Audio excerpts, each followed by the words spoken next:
Welcome, fellow creatures of the night, to this meeting of the Midnight Culture Club. Here we venture deep into the nocturnal lands of the strange, the morbid, the absurd and the obscure in film, books, TV, fairy tales, urban legends and many other forms of pop culture. We discuss and analyse these texts to explore the fascinating ways in which they reflect, comment on and critique the world we live in from its darker side. I am Xenia, the overmotivated nerd who won't let anyone else get a word in tonight, and I declare this meeting of the Midnight Culture Club officially in session. And friends, who else is feeling rather heavy with the weight of the world? I definitely am. It's been a tough 2 weeks on this planet since we last met. Not just the past 2 weeks, but they've added some additional strain to the general struggle of existence in these times, unless you're a fan of a certain orange criminal, which I doubt you are if you listen to this podcast, given my pretty obvious political opinions. But the reason I'm mentioning the tragedy that is present day reality is that even though the topic may not seem like it, recent events have very much inspired this episode. Because first, I wanted to simply talk about a film that I love, Agatha Christie's Cosy Crime classic, Murder on the Orient Express, in its 1974 screen adaptation. This story follows Christie's recurring hero detective Hercule Poirot, who solves a murder on the luxurious Orient Express in the 1930s. It is a closed-room murder mystery. The film has a star-studded cast who all do outrageous accents. It's over-the-top theatrical. It's a good time. And I think I chose this film for this particular episode because I really felt the need for some comfort, and I thought you all might too. So I started analysing the film, doing some research about the cozy crime genre, that it fits in very well, about Christie's work, some fun facts about the production of the film, lighter stuff. And all of that will be in this episode, don't worry. But I realised that all of that didn't quite create a full picture. There was something missing. After all, Murder on the Orient Express centers around a very serious crime, a failure of justice, the tragic consequences that follow, and the righting of fundamental wrongs. Plus, there is a shadow of British colonialism underlying it all, and the problem of how a film made after the fall of the British Empire approaches this topic. These are all points that can't just be ignored when the whole point of this podcast is to do critical analysis. And then in the past week, following the US presidential election, but also before that with the genocide in Palestine that's been actively going on for the past year, and the surrounding discussions around racism, misogyny, colonialism, and so on, the claim that reading isn't political has risen once again, like a willfully ignorant zombie that just won't stay in their grave where they belong. Some people in book spaces on social media like TikTok or Instagram, as they do time and time again, are calling for politics to stay outside these corners of the internet.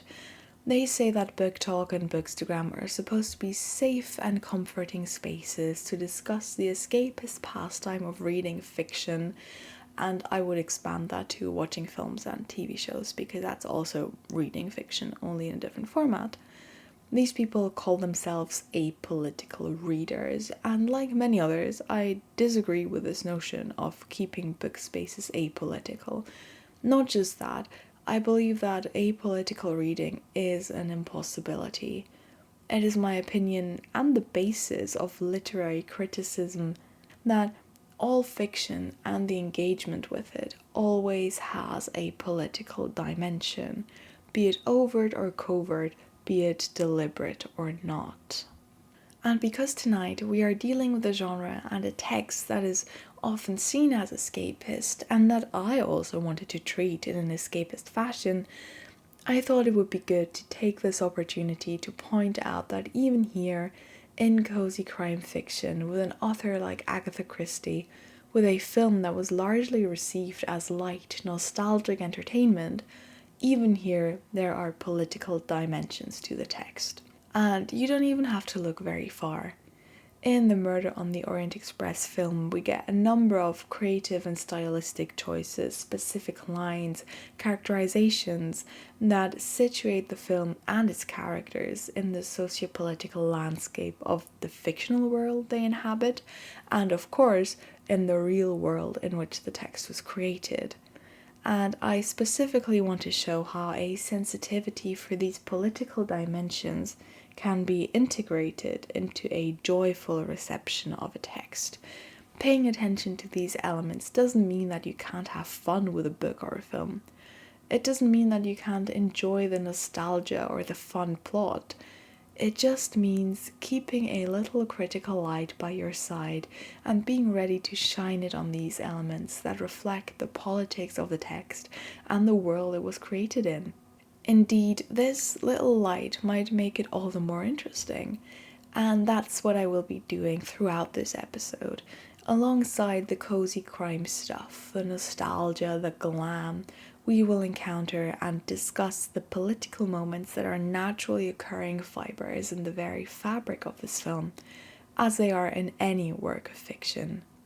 But for this, we must first board the Orient Express of long ago.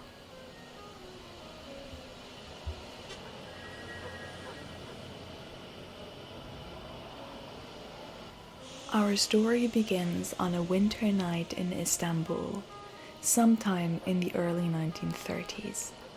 Darkness has long fallen on the city, but the train station from which the Orient Express departs on this very night is alive with lights and about with travellers from all corners of the world. Two of these travellers, a pair of middle-aged men, are having a heated discussion with the wagon-lit conductor of the Orient Express. They are the grey-haired director of the line, Signor Bianchi, and his friend, a small man with the shiniest black hair, the most delicately curled moustaches, and the most appalled expression the world has ever seen. He is the famous detective Hercule Poirot. The reason for the discussion and Poirot's disapproval is that the Orient Express has, on this very night that the great detective wishes to board it, the impertinence of not a single compartment being free. Unusual for the depths of winter, Bianchi assures his friend. Finally, a solution is found. Poirot has to share a compartment with a nervous American, Mr. McQueen, for the first night of the journey. This night passes without any disturbance, and the next day all passengers gather, perhaps not entirely happily, but certainly alive, in the dining car. After the meal, Poe is stopped by a white-haired man who introduces himself as Ratchet, a retired businessman. Ratchet tells the detective that he has received threats to his life and would like to hire Poirot as a bodyguard. Poirot, having a bad feeling about Ratchet, declines. When evening comes, Poirot gets the good news that he can now move into a different compartment, a single that is located next to Ratchet's compartment. But even though Poirot now has his own private space and carefully follows his bedtime ritual of moisturizing his hands, protecting his hair and mustache with the appropriate nets and masks, and reading the paper, he cannot settle down for a peaceful night's sleep, because the train won't quiet down. From Ratchet's compartment, Poirot hears a scream, then a voice assuring the conductor in French that all is well. Then another passenger, a Miss Hubbard, rings her bell to complain about a man in her compartment. Finally, someone bangs against Poirot's door, and when he looks outside, all he can see is the receding figure of a woman in a white silk dressing gown, disappearing down the corridor. C'est le silence du mort, Poirot mutters to himself, before, disgruntled, he returns to bed. Around 1 o'clock, the disturbances die down. The train drifts into sleep, and with it Hercule Poirot. He sleeps soundly until morning. But in the middle of the night, a final shudder goes through the train before it ever so quietly comes to a standstill. So softly that no one wakes, the Orient Express has driven into a snowdrift. The locomotive cannot push its way through the white slopes, no matter how hard it huffs and puffs into the winter air. No one can now enter the train or leave unnoticed. Silence falls, this time until morning. As the first passengers begin to stir, the snow reflects soft daylight through the windows of the train.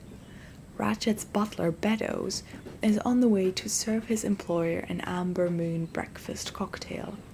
But when he knocks on Ratchet's door, nobody answers. The conductor, Pierre, hurries in to help, and together with Poirot, who cannot possibly sleep with such a racket going on next to him, they break open the door. Beddoes enters the compartment and drops his tray. Before him lies his employer. White and cold, a trail of dried blood trickled from the corner of his mouth. Poirot's skilled eye only needs to take one look at the scene to know. The man in the bed before him has been murdered. The cause of death are 12 wounds inflicted with a dagger. And although Poirot is on holiday and would much rather be relaxing, he sighs and agrees to investigate this pesky murder. We will return to the Orient Express and to Poirot's investigation shortly, but first let's talk a little about what kind of story we've got on our hands here. I've already mentioned the cozy crime genre a couple times, and it's a term you might have heard before.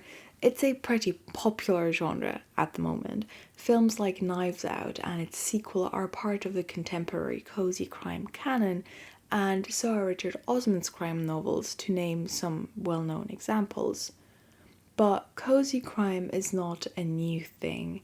In fact, the term is often associated with older stories, especially with detective fiction from the first half of the 20th century, which is also where Agatha Christie's earlier work fits in. The detective fiction from this period is sometimes referred to as Golden Age crime fiction, and that's a term I'll use as well in this episode. The typical characteristics of Golden Age crime fiction form the sort of cozy crime blueprint. This blueprint, and this part is based on articles by fiction author Anthony Johnston and by Marja Makinen, who has written the Agatha Christie chapter in the Blackwell Companion to Crime Fiction. So based on a combination of their two texts, the blueprint is made up of 3 key elements. Firstly, both cozy crime and Golden Age crime fiction typically feature a large cast of plausible suspects that are often confined in an enclosed but comfortable environment like a country house, a small village, a luxury sleeper train. Another fitting example from Agatha Christie's work would be the novel Death on the Nile, that is set on a riverboat. Secondly, the reader is given all the information necessary to solve the crime. A lot of the time, this is the exact same information the detective has, but these relevant clues have to be filtered out of a deceptive net of red herrings and distractions and put together correctly to make a whole. So the way to solve the crime is one of clever puzzle solving, of thinking through hypotheses and connecting the dots, not one of risky operations, car chases and shootouts. It is all rather slow and civilized, as Johnson describes it in his Cozy Crime article. This puzzle approach, according to Makinen, makes these kinds of detective stories interactive and absorbing. The reader or viewer is invited to participate, to think about the clues that are pointed out, to try and connect the different bits and pieces they are given. Through this, there is a very high cognitive level of engagement with the text, and I believe this aids the escapism element. If you're trying to solve a puzzle while reading a novel or watching a film, you're likely very engrossed and focused on the story and its details, so the text really draws you in. At the same time, the audience is probably not very emotionally swept away by the plot because of this cognitive, analytical type of focus. So, even though the crime at the core of the story is usually a murder and therefore very serious, the story can retain its cozy, escapist feeling because it is all about solving the puzzle and less about identifying and feeling with the characters. But that doesn't mean that the characters aren't likable or memorable. They, or at least one of them, usually have to be. And this brings us to the third central element, familiarity. Familiar, homely environments, as well as familiar relationships and familiar characters. It is often family relations, friendships, romantic relationships, and sometimes work connections that we encounter in Cosy Crime. And very importantly, the genre typically works in a series format with recurring, likable, or charming, or funny characters, and this, of course, instills a sense of familiarity as well. Right, because we meet the same people over and over again. We get used to them. We look forward to meeting them again in the next book or the next episode. Usually the recurring character is the detective or the group of local sleuths or whoever it is who investigates the crime. And if you know anything about Agatha Christie, the Queen of Crime, you have probably heard the names Hercule Poirot and Miss Marple. These two are her best known recurring detective characters, and they are so recognizable that they have become almost synonymous with Christie's work. Now, to summarize, we've got the three fundamental characteristics of cozy crime / golden age detective fiction. The large cast of plausible suspects in an enclosed space, the audience being given all the information necessary to solve the crime, and a sense of familiarity of setting or characters. Murder on the Orient Express is built on these exact foundations. First of all, we have a large cast of characters, most of whom are plausible suspects. Sorry, there's a noise that just started. I hope you can't hear it, it's a little bit annoying. Yeah. Well, our suspects, apart from Poirot himself, his friend, the line director Bianchi, and the doctor who aids them in their investigation, everyone on the train is a suspect. All 12 passengers on the Orient Express at the time of the murder, as well as the wagon conductor, could potentially have murdered Ratchet. At the same time, these suspects are sealed in the enclosed environment of a train stuck in a snowdrift. No one can get in or out, so we are strictly limited to the people, the events, and the clues present in this confined space that is entirely closed off from the rest of the world. This ensures a sort of controlled environment where we can actually have all the clues because there is no outside interference. For the second point, in the film, same as in the book, the narrative closely follows Poirot's investigations. The examination of the crime scene, the collecting of the evidence found there, and then Poirot's interviews with each passenger. They are presented to us in full, and so are the detective's own experiences on the night of the murder that we followed in the scene before. As a result, the audience is always clued in to the same degree as the detective. Although we lack his superior little grey cells, so we probably won't come to the same conclusions, but theoretically we have all the information we'd need to come to the same conclusions. And finally, Murder on the Orient Express works with a great deal of familiarity. The environment the story takes place in already fosters a sense of familiarity. The luxury sleeper train, a historically accurate recreation of the 1930s Orient Express, surrounded by a snowy landscape, has a very comfortable, elevated quality. In the film, the scenes set within the train are held in warm, soft colours, beiges, browns, wood tones, yellows, trimmed with white lace curtains and cut glass fixtures. During the day, the rooms are brightly lit by natural daylight. In addition to this, there is a soft romantic filter layered over most of the scenes that adds a touch of old-fashioned glamour to the images themselves. These scenes have the ambience of the Christmas morning you dream of as a child when you wake up to a world blanketed in snow. It's an environment that, despite the horrific murder and the potentially claustrophobic situation of being snowed in, has a touch of nostalgic homeliness. But it isn't just the setting and the romantic visual style that create a sense of familiarity. The characters and the casting play a huge role as well.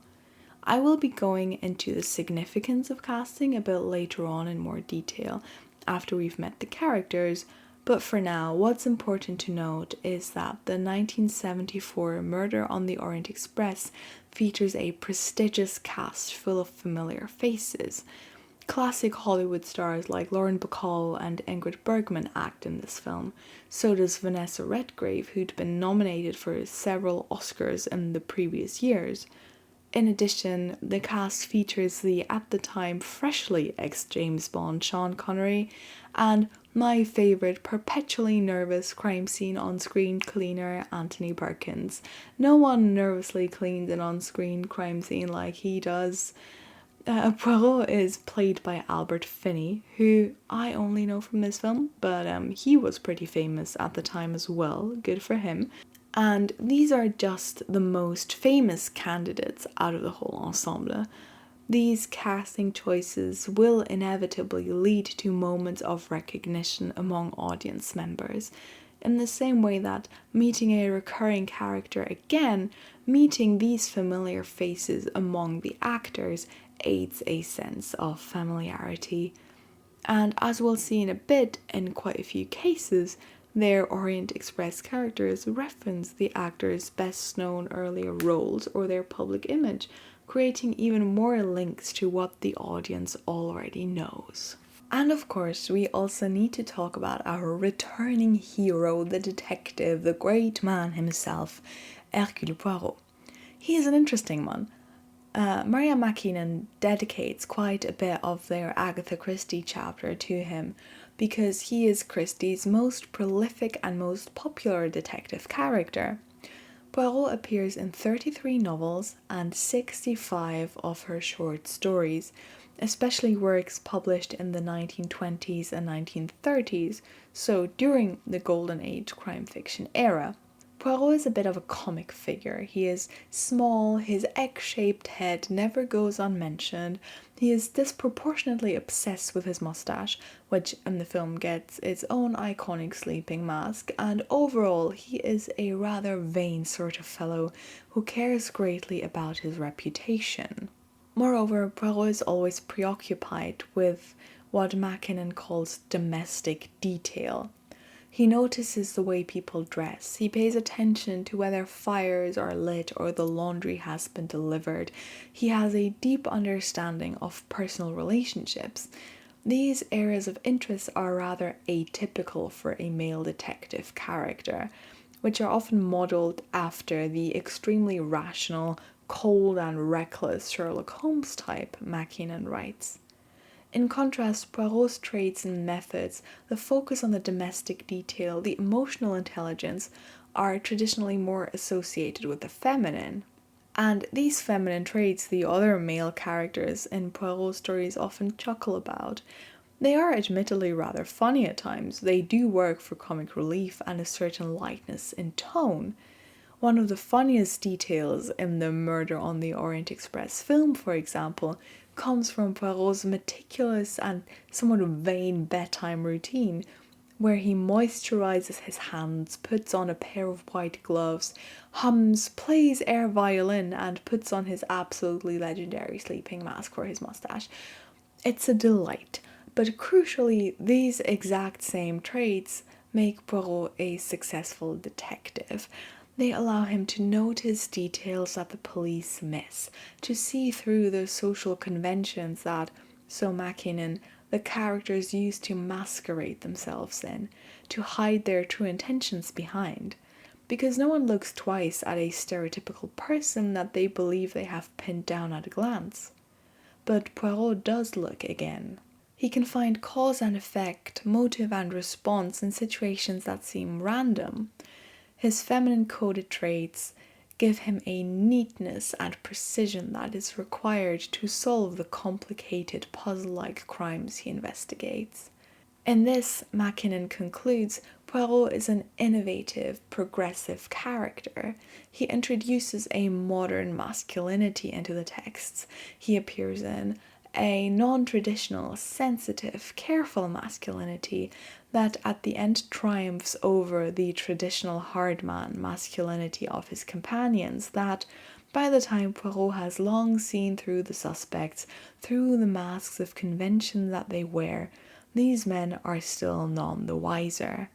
And if this subtle, clever critique of traditional, unemotional masculinity that fails where sensitivity and attention to domestic detail prevail, if this is not critical commentary of gender roles and therefore of an important socio-political topic, then I don't know what is.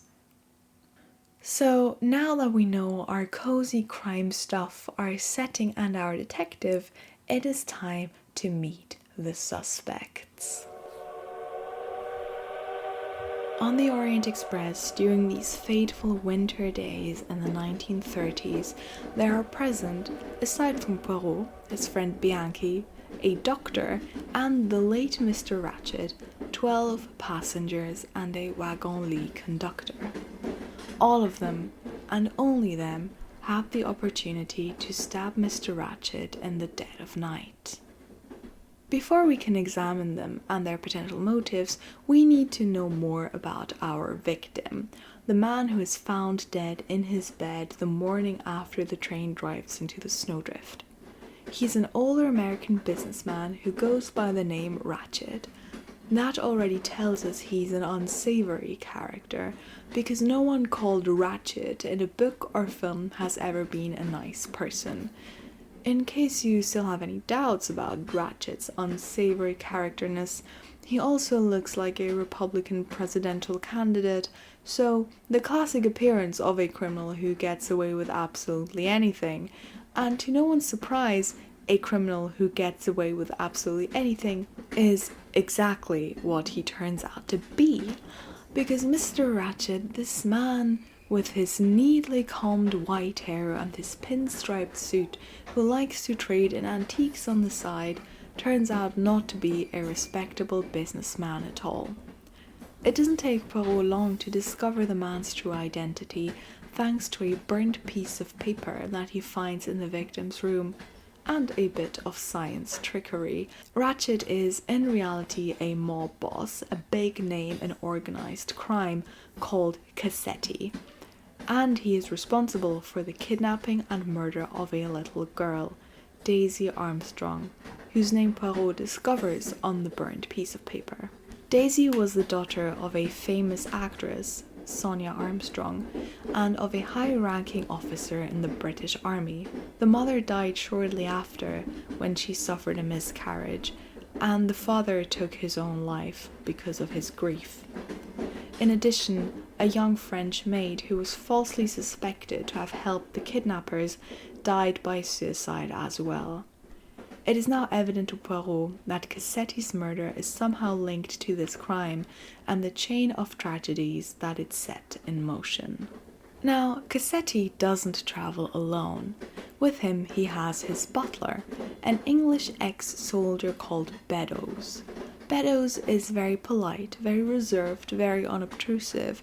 He's simply there being a good butler. He answers all of Poirot's questions without any issues, and any British period drama would love to have him.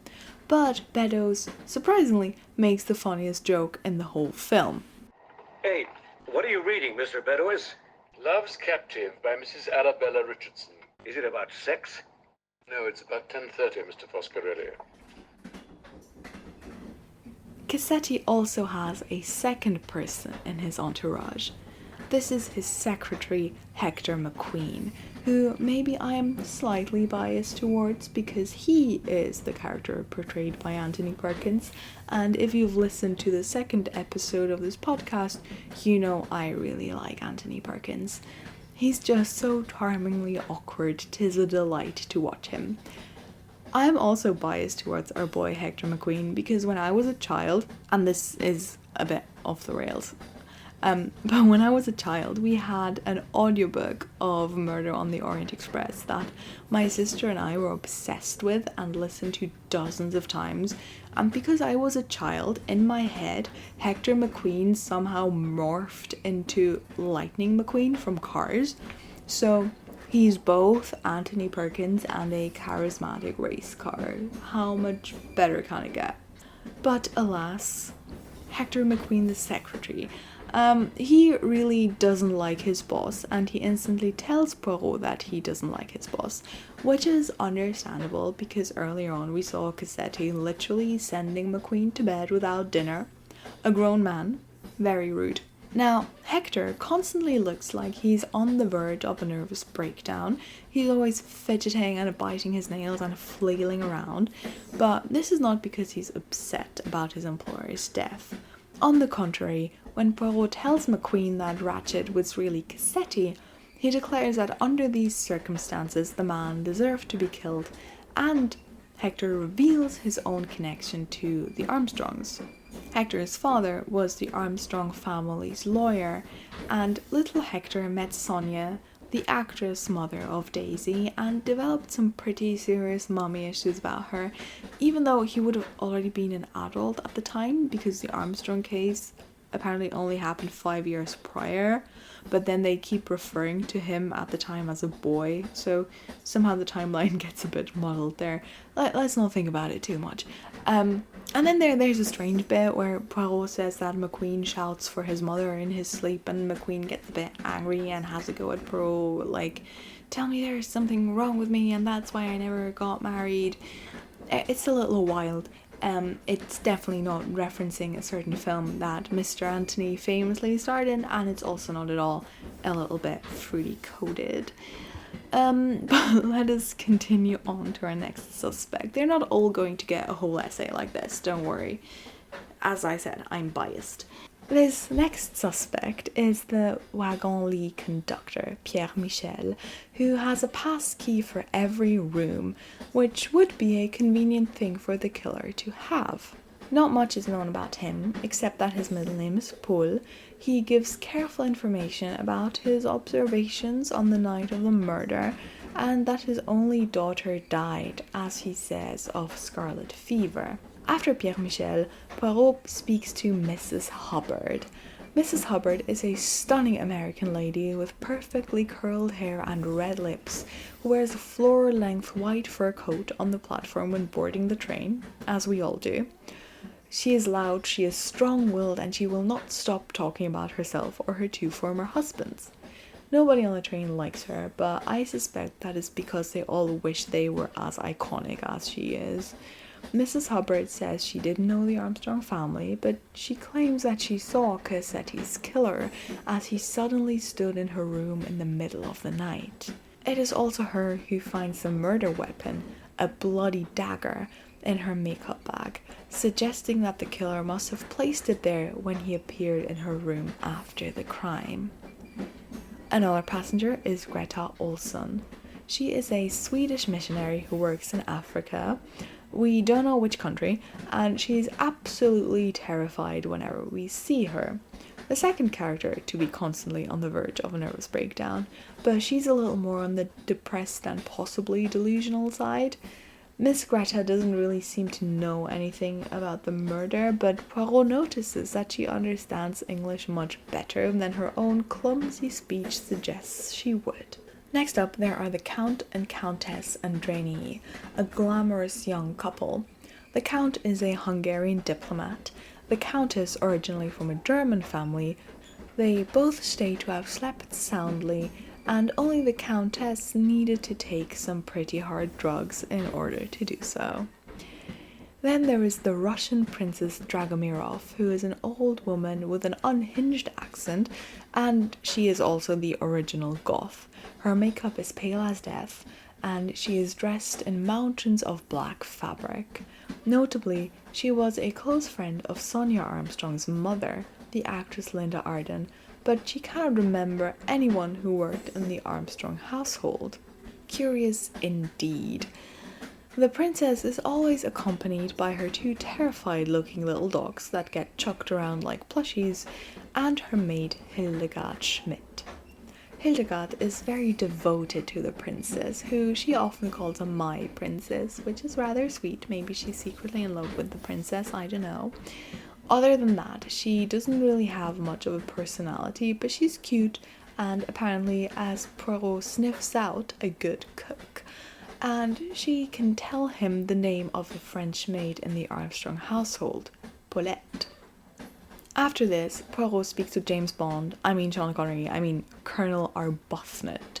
Colonel Arbuthnot doesn't seem to have a first name, and he is a member of the Indian Army. And this is another one I had a wrong image of in my brain as a child, because I thought if he's in the Indian Army, he's from India. He's an Indian person.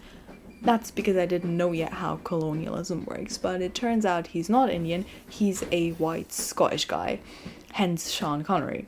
Colonel Arbuthnot has, I am sorry to say, a more impressive mustache than Poirot. I'm guessing he's got higher quality sleeping mask for it. Arbuthnot claims not to know the Armstrong family, but he has a lot of detailed knowledge about Colonel Armstrong and his military decorations. He also gets very, very angry when Poirot suggests that maybe another passenger, Miss Mary Debenham, might have something to do with a murder. He is positively flabbergasted, because she is a lady and would never do such a thing. Arbuthnot is also very pro-Empire. He thinks it's ridiculous that our boy Hector thinks the Brits should leave India alone, which isn't surprising given that he is, a colonizer army in India. Arbuthnot also doesn't trust foreigners, so he thinks Poirot is a bit shady. Just an all-around lovely fellow. The most important thing he says is that he thinks Cassetti should have been tried and convicted by a jury of 12 men. The number 12 will be important. And then he punches Pierre Michel for no reason. The ominous Mary Debenham, who he just so valiantly defended against the bad Belgian Poirot, is questioned next. She is Vanessa Redgrave. She's pretty tough and a little bit flirty, and I don't think she needs protected by the local colonizer general. But she does want to marry him for some reason. Must be the mustache or the accent. I don't really see anything else in his favour. Mary Debenham claims never to have been to America, but she uses American words, and because it's pre-internet, that is a little suspicious. We are nearing the end of the suspect list, and the next name on it is Antonio Foscarelli. He is the man from the Beddoes joke earlier on, the one who asks him if Love's Captive by Mrs. Arabella Richardson is about sex. He is a very cheery Italian car salesman who lives in Chicago and looks like the love child of Pedro Pascal and Noel Fielding. Antonio Foscarelli is sure that Cassetti was mafia, and he was stabbed by other members of the mafia because mafia are always, and I quote, killing each other with a knife or a gun. And then he makes machine gun noises. He's fun. I like him. Finally, there is a last passenger called Hardman, who seems to have been forgotten about throughout the film until he turns up at the very end to cry when Poirot shows him a picture of the French maid Paulette, and he tells us her last name, Michel. Do you have any ideas yet about who committed the murder? About how all of these people are possibly connected? Because Poirot's little grey cells are almost done figuring it out. He has already called the passengers to the dining car to present his solution. And while he is contemplating the last details, let us talk about the nostalgia, the glam, and the theatricality that our illustrious suspects introduced to the film. And also colonialism. Nostalgia is defined in the Merriam-Webster dictionary as a wistful or excessively sentimental yearning for some past period or irrecoverable condition. The word comes from New Latin, borrowing from the Greek nostos, which means return or homecoming. So, nostalgia by definition requires distance, temporal distance usually, sometimes spatial distance, but it is clear that we cannot yearn for something that is present. So, at the time of its release in the 1930s, the Murder on the Orient Express novel was a contemporary murder mystery that was very popular. There wouldn't have been any sense of nostalgia attached to it though. By the time, 40 years later, when the 1974 screen adaptation was made, the novel had become a classic. It was looked back upon with appreciation as a great work by a legendary author. Through the time that had passed, the story's 1930s setting had also acquired a historical dimension. The viewer is transported back into a time before the Second World War, a time one might yearn for because it is lost forever. In a cinema context, this also sets the story during the golden age of Hollywood, which is defined as beginning in the late 1920s and ending in the 1960s. So this Hollywood age is also over at the time the film is made. And this golden age Hollywood of the past is referenced in the backstory of the Armstrong family, with Sonia and her mother being actresses, and in the film's lavish opening credits, its dramatic orchestral score, and the casting. In the book Agatha Christie on Screen, Christie connoisseur and superfan Mark Aldridge writes about the production side of the 1974 Orient Express adaptation. He highlights the role that glamour and theatricality play in the style, in the overall concept of his film, and how these glamour elements link to the nostalgia that is evoked. He makes this link evident in citing the opening credits that I just mentioned. About these, Aldrich writes, "The opening titles are strongly evocative of 1930s Hollywood, with the Art Deco style credits superimposed on a satin background. In doing so, the film immediately indicates that it will be a lavish motion picture that creates a sense of period through nostalgia." He goes on to emphasize that this nostalgia is then broken by the brutality of the montage about the kidnapping and murder of Daisy Armstrong that follows the titles. And I agree that glam and nostalgia aren't the only sentiments in the film. But I do want to focus on the glamour and nostalgia connection for now, because it is very well demonstrated in the techniques this film uses. Techniques like the evocation of 1930s Hollywood, which is probably as glamorous and nostalgic as it gets from a 1970s film point of view, when many viewers would still fondly remember the Hollywood Golden Age, but it is left in a past that cannot be recovered. Indeed, this is reflected in many of the film's reviews. One of these Aldrich quotes is from Variety, and it describes Murder on the Orient Express as delightfully old-fashioned, marvelously old-fashioned, gloriously old-fashioned. Another review even uses the words nostalgic escape, so we are right on topic. Here I want to briefly return to casting choices and also say a few words about some acting techniques, because these two elements are main sources of the glamorous theatrical nostalgia of the film.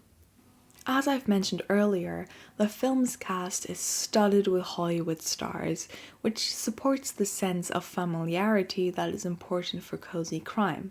At the same time, this star cast also introduces a sense of glamour, of a larger-than-life scale into the film, and also a nostalgic distance. However, the casting choices are not simply, oh, let's get the most famous actors we can.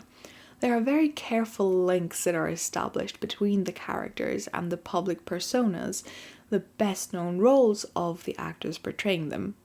I've mentioned this earlier in connection with Anthony Perkins and his character's mommy issues, linking back to Psycho and also a potential queer coding of McQueen. But this same principle also goes, for example, for Sean Connery, who is a dashing, tough guy who punches people and speaks in his James Bond voice. But the most obvious and most pronounced example for this strategy in the film is Lauren Bacall's character, Mrs. Hubbard. Lauren Bacall was one of the great leading ladies of Golden Age Hollywood. She was famous especially for her portrayals of femme fatale characters, which are sexy and sultry and independent for female characters at the time. And these elements are reflected in her character of Mrs. Hubbard, albeit in a sort of humorous way. So, as Mrs. Hubbard, she is still very beautiful, very elegant to look at, but she's also strong-willed. She knows what she wants and has absolutely no problem inconveniencing others or making them uncomfortable. She's also the character who makes the most lewd comments. For example, when she claims that there was a man in her compartment, she says she didn't see him since she had her eyes closed. Upon this, Bianchi asks her how she could know with her eyes shut, and her response is glorious. You mean you saw the man? You can identify the murderer? I mean nothing of the kind. I mean there was a man in my compartment last night. It was pitch dark, of course, and my eyes were closed in terror. Then how did you know it was a man? Because I've enjoyed very warm relationships with both my husbands. With your eyes closed. That helped. And the way she enunciates is just beautiful. It's very old school Hollywood. It's very powerful and dramatic. I just love it. I'd also like to add that my boy Hector McQueen stares at her in utter shock when she says this. It's a very fun scene. And this little quote where Mrs. Hubbard mentions her two husbands leads us into another reference to Lauren Bacall's public persona. So Bacall was married twice, and both her husbands were actors as well. The first was Humphrey Bogart, who even I, who am relatively uneducated about classic Hollywood, know. And the second one was a guy called Jason Robards, or Roberts, something like that. Bacall starred opposite both her husbands in several films, so these relationships were public-facing in the sense that audiences would see the couples together on screen, so they would have become part of the actor's public persona. At the same time, when Murder on the Orient Express was made, Lauren Bacall had divorced both of these husbands, like her character, who keeps bringing up her two former husbands in a humorous fashion. So there is this tongue-in-cheek reference to the actor's real life, which heightens the light theatricality of it all, as well as the familiarity factor. I also want to mention, in relation to this larger-than-life dimension, the humorous theatricality is absolutely over-the-top accents. There are a few characters who simply sound like people who speak the way they speak, but most of their accents are unhinged. First and foremost, Albert Finney's accent for Poe swings wildly between French-ish, sort of Slavic, kind of Italian. I don't really know what's going on there, but he's got so much confidence, so much race that it works somehow. Pierre, could I have some clean towels? Yes, monsieur. Who are my new neighbors? To the left, monsieur, the Swedish lady. And to the right, in number 10, is Mr. Ratchet. And where is the loquacious Mrs. Hubbard? I should like to get some sleep tonight. Beyond Mr. Ratchet, in the number 11. She's still too near. Another accent highlight is Ingrid Bergman as the Swedish missionary Greta Olsen. Now, Ingrid Bergman was Swedish, so I suppose she would have been able to do a convincing, subtle Swedish accent, but she just said, you know what, I'm going to go crazy with this. And she was right to. Her accent performance is hilarious, as is the rest of her performance, that instills one with an absolutely dreadful yet hysterical sense of secondhand embarrassment, as she keeps going on about how God told her to look after little brown babies in her mission in Africa. in summer. I had been sick, as always, and I sat in the grass in the garden. And I saw Jesus in the sky, with many little children. But all the children were brown. So it was a sign for me to look after little brown babies. I can see why Ingrid Bergman won an Oscar for this role. She deserved that simply for not cracking up laughing every time she opens her mouth, because I think a lot of people would have. But then she's an actress, so. The last technical element that plays into this glamorous, nostalgic theatricality is the costuming that is deliberately over the top. Aldridge reports in his book that the costume designer was asked to ensure that the characters were dressed in costumes rather than clothes, contributing to the sense of glamour and larger-than-life individuals. And the costume designer followed this brief when you look at, for example, the Princess Dragomirov. This woman's wardrobe is completely wild. She's traveling on a train. She's not at an official function or anything. And yet she wears huge, intricate Victorian gowns, massive headpieces, jewellery that must weigh 6 tons at least, and her eyeliner, or whatever it is, becomes increasingly out of control and starts covering parts of her face that eyeliner doesn't normally reach. She could easily front a steampunk emo band, and I would listen to them. But I also promised you a colonialism discussion, and here it is.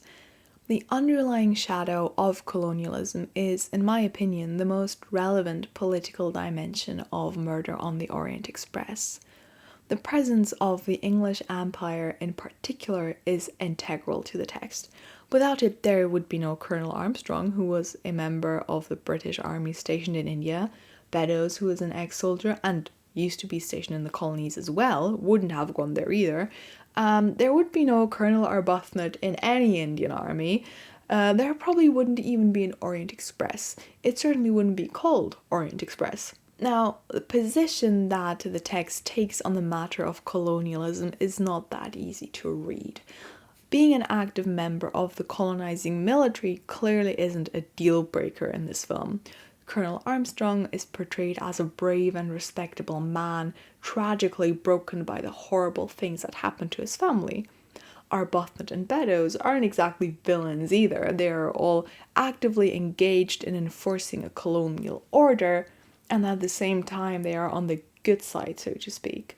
At least they are not on the bad side of Cassetti's organised crime child murder side, So this is not a text that condemns colonialism overall, but there is space for questioning the colonial order. It's even explicitly mentioned in the discussion that Arbuthnot brings up that he had with Macqueen, where Macqueen said that the British should leave India alone. Arbuthnot's response to this is to laugh, to reject the mere proposition as ridiculous. He clearly doesn't question British colonialism. And if this film was made while the Empire was still around, I would be like, oh, it's pretty pro-Empire. But the film, made in 1974, knows that the British Empire has fallen. And from this perspective, Arbuthnot's comment takes on a dramatic irony.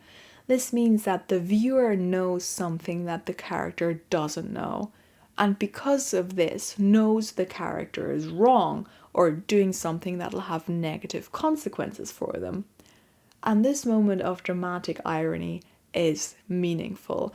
It is a jab at an unquestioning, unreflected belief that one's own colonial power is unassailable. And I believe that my reading here is supported by the fact that the film's director, Sidney Lumet, had built a reputation for directing films that engage with social issues and that question authority.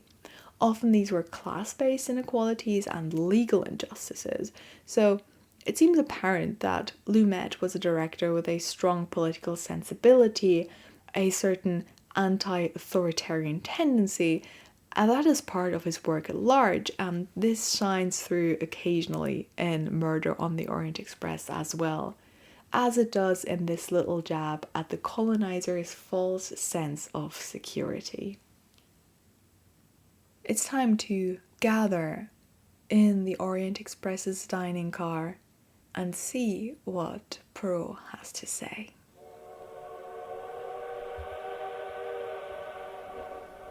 At the end of the day, after all his inquiries are completed and he has pieced every little thing together, Hercule Poirot calls all the passengers into the dining car to present them with two potential solutions to the mystery of Cassetti's murder. The first is simple. A stranger, the mysterious man Mrs. Hubbard saw in her compartment, probably a member of the mafia, climbed into the train in disguise, stabbed Cassetti, and escaped through a window, never to be seen again. The second version is almost unbelievable. The second version that Poirot presents says that each of the 12 suspects is guilty, that they're all in some way related to the Armstrong family, as employees, as friends, as family members, and that together they identified Cassetti, then carefully planned and carried out an elaborate plan to book every bed on the Orient Express at the same time so that no one would be present to stop or witness the revenge killing of the man who set the Armstrong tragedy in motion and was never held responsible for it by the law. So the 12 suspects, like a jury in a court, passed judgment instead, and they executed it together, when each of them in turn stabbed Cassetti once. In order to confuse the unexpected witness, Poirot, they arranged a number of distractions, false pieces of evidence, shouts from Cassetti's room, the woman in the dressing gown disappearing down the corridor, and the story of the man in Mrs. Hubbard's compartment. Mrs. Hubbard, who, in reality, is Sonia Armstrong's mother, and the person who plotted the near-perfect plan of revenge. When he has finished his explanation, Poirot turns to Bianchi and asks him to decide which version he considers correct and should be passed on to the local police. Bianchi hesitates, then declares the first version is the correct one. The room collectively breathes a sigh of relief, apart from Poirot, who seems unsure about whether this decision is the right one. He excuses himself and leaves the room, as well as the film. The 12 suspects, now free of their burden, free of the fear that they might be convicted for their crime, turn towards each other happily, and, in the bright light of the winter afternoon, they toast each other with glasses of champagne. And so, Cassetti's murder is revealed to be a carefully orchestrated plot to avenge the unpunished crime against the Armstrong family by the community of those who cared about them. It is a murder that rights an old wrong. As we watch the reconstruction of the crime, each of the 12 avengers, this sounds too Marvel, each of the 12 conspirators speaks their reason for killing Cassetti. They stab him for killing the little girl, Daisy, for causing unbearable pain to her parents, for putting Paulette in a situation she believed she could only escape through suicide. In the end, all of these reasons are the same reason. Cassetti destroyed those they loved, and he got away with it. By paralleling their revenge with the wrongs that their victim committed, while they are carrying out their revenge, the film instills Cassetti's murder with a sense of justification. This is aided by the fact that the scene is eerie with its blue lighting against pitch black, but decidedly non-violent, considering that the person is being repeatedly stabbed. We see no blood, no gore. It is all very orderly. Everyone is waiting their turn. The stabs seem controlled. Through this, the viewer gets the impression that these are not dangerous people. They are not driven mad by rage. They are calmly executing a plan that only became necessary because of exceptional, unique circumstances. and the 12 killers are all knowingly let off by Bianchi and Poirot. The implication of this is, of course, that what they did was right, that they created justice when the authorities did not. By committing a crime, the 12 establish an order that had been usurped by the initial murder of Daisy and the following tragic deaths of her parents, her unborn sibling, and the maid Paulette. And they almost succeed in remaining undiscovered because many of them, as is so often the case in Agatha Christie's work, masquerade within the conventional expectation. A Mrs. Hubbard, for example, or a Greta Olson hide behind their stereotypical roles that they play. And we see how these masquerades work because Bianchi calls out after every interview that this person was the murderer because of some stereotype reasons, like they are a spiteful woman or a furious man.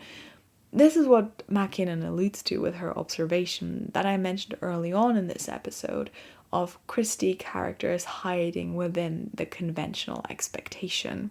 It's very clever and once again has a political dimension to it, because this feature of Agatha Christie's work points us towards how much we miss if we look at people through a reductive, prejudiced lens that is more often than not wrong. The overarching order that determines norms and conventions can get things wrong, both when it comes to serving justice and when it comes to accurately judging people's character and what they're capable of. According to Johnston, the main appeal of the cozy crime genre is that it signals values that readers are looking for in our current times, where the news is an endless parade of disaster, politics lurches from crisis to crisis, and the future seems precarious. In such a world, the appeal of escaping to one where intelligence, fairness, and justice prevail is obvious. So the escapism aspect of reading is very important in the cozy crime genre. It gives us a break, a breather, and a bit of hope that there is such a thing as justice when the world around us isn't very just at all. But this is exactly the point. In existing as a response to injustice, cozy crime is already a reaction to societal and political issues. Its escapism already contains the political in that it tries to instill a bit of hope in the face of political injustice. So picking up a book or watching a film to escape the harsh reality you live in, to get to one that is more just, isn't apolitical. It is a reaction to the political. It is an attempt to glimpse, as Johnston says, a world where intelligence, fairness, and justice prevail. And for fairness and justice to prevail, we need a concept of fairness and justice. We need principles of what is right and wrong. We need a moral compass. And our moral compass doesn't just point anywhere. It points where it points because of who we are, because of which communities we identify with, because of what we were taught by the people around us, because of what we read and watch and listen to. And because of this, sociopolitical sensitivities and escapism are not mutually exclusive. On the contrary, because for a story to be satisfying, as escapist stories are intended to be, there needs to be some sense of right and wrong, or at least of better and worse. Some sort of order needs to be affirmed at the end. And what this order looks like is determined by sociopolitical perspectives, by ideological views, by ethical standards. The order that is affirmed and toasted with champagne at the end of Murder on the Orient Express is an order established by a community of people from different backgrounds that come together to right or wrong that the law that the official authorities fail to address and put right. Whether the viewer agrees with the violent way in which this community goes about its revenge, or whether it leaves them with a bit of a bad taste in their mouth, as does Poirot himself, is up to them.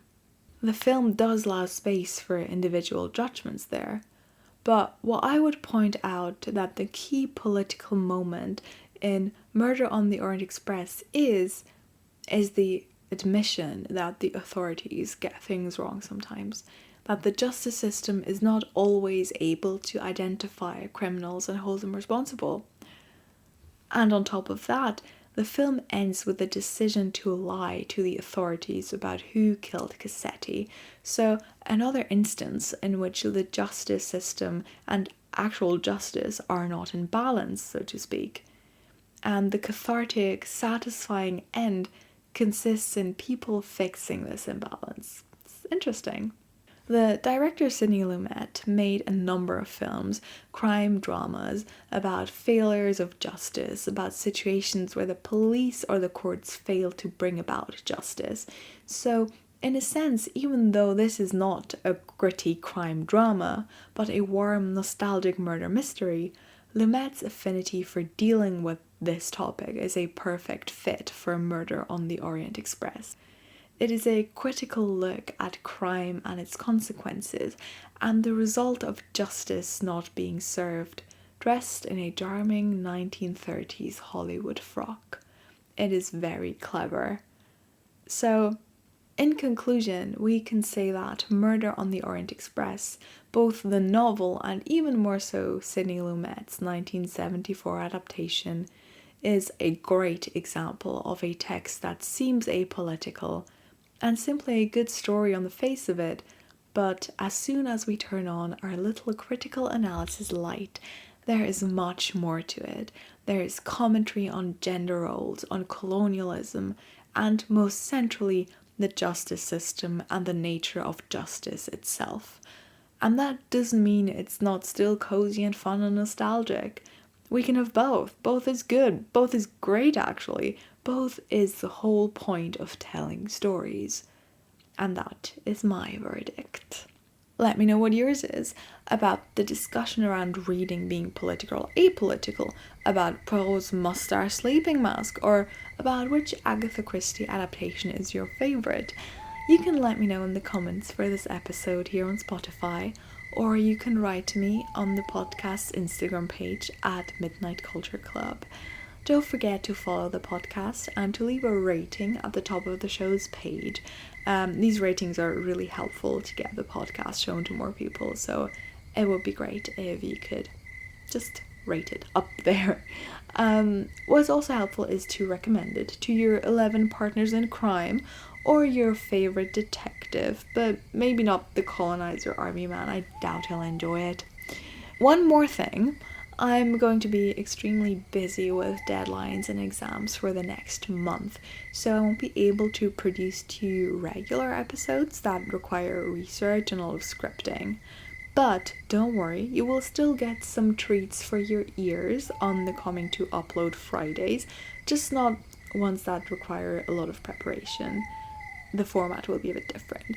You will see, or rather hear, what that will be. And with that, I will now climb into my berth with my hairnet safely on and my hands perfectly moisturized, and I sincerely hope no one is getting murdered next to me because I cannot deal with that kind of stress. I would prefer to be gently rocked to sleep by the rhythm of a train moving ever onwards through snowy lands under a starry sky. And here I hope to see you again soon on the nocturnal side. Sweet dreams and good night.